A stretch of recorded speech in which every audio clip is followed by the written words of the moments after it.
Mi nombre es Mariano Fresoli, soy investigador CONICET, trabajo en el Centro de Investigaciones para la Transformación, CENIT, de la Universidad de San Martín.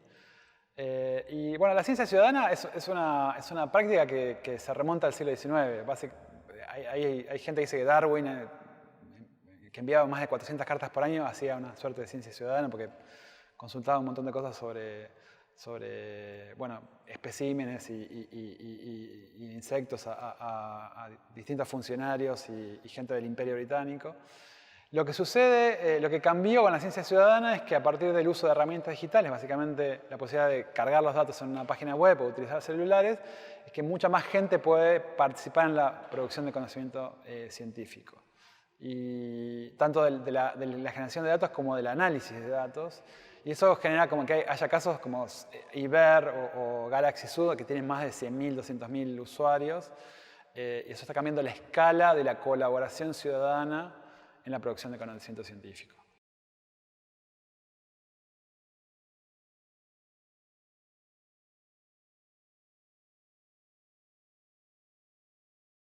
Bueno, las implicancias de la ciencia ciudadana es algo que se está empezando a estudiar, a comprender ahora.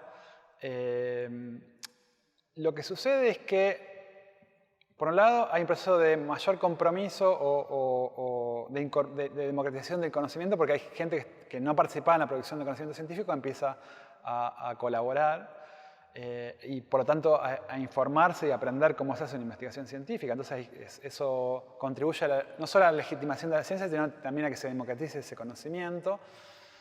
El otro efecto muy interesante es que contribuye a la producción masiva de datos. ¿Sí? Entonces, por ejemplo, IBER en Argentina, que es una iniciativa de avistaje de aves, entre 2013 y 2015, con 1.000 colaboradores, mapearon el 95% de las especies de aves del país. ¿Sí? Y eso probablemente no se hubiera podido hacer si no hubieran existido esas 1.000 personas que voluntariamente subieron datos de avistaje de aves al sitio de IBER. Entonces, esa cantidad de colaboración, esa cantidad de gente colaborando, lo que hace es cambiar la escala de lo que se puede hacer en torno a tanto recolección de datos como también de análisis de datos. Y suma a la Big Data en ciencia abierta, que el efecto más interesante ahí es que los científicos dejan de pensar en términos de poblaciones, de muestras, por decirlo así, y empiezan a pensar en términos de poblaciones. Así que básicamente es un cambio de escala lo que sucede.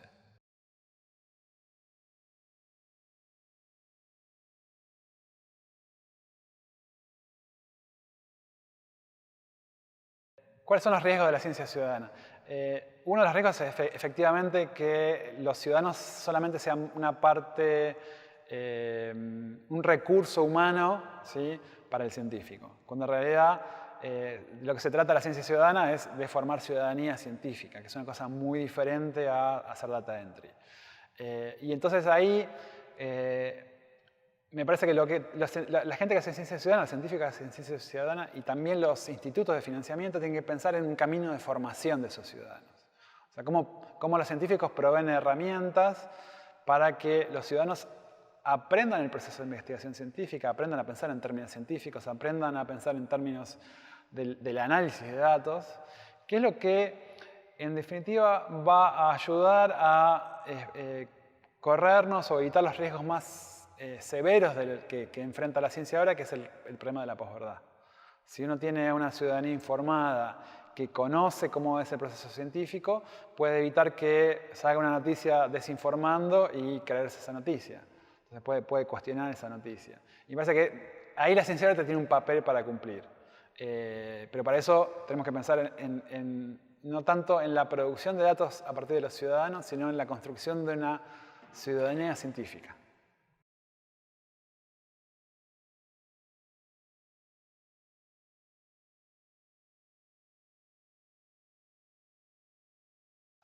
En Argentina todavía no existen iniciativas que apoyan la ciencia ciudadana a partir del financiamiento. ¿Sí? Existen proyectos de ciencia ciudadana, pero no hay financiamiento específico para eso, como existe en Europa o en Estados Unidos. Estados Unidos incluso tiene kits de formación de ciencia ciudadana, y tanto Europa como Estados Unidos tienen asociaciones de ciencia ciudadana que están financiadas por el Estado en parte. Creo que ese es el paso que se viene ahora, eso es lo que podríamos hablar con Diego Torres o con Joaquín Cochero, que son de los líderes de ciencia ciudadana en Argentina. Lo interesante es que hay muchos proyectos que están surgiendo en Argentina. Y también es interesante que esos proyectos se hacen con poco dinero. O sea, no es una erogación muy grande, pero si realmente queremos que eso se convierta en algo más que generación de datos, bueno, hay que empezar a pensar esas herramientas de formación que tienen que ver con un poco las cosas cómo abrir la universidad para que la gente participe de la universidad, así como ya está participando de la lectura de las publicaciones, por ejemplo.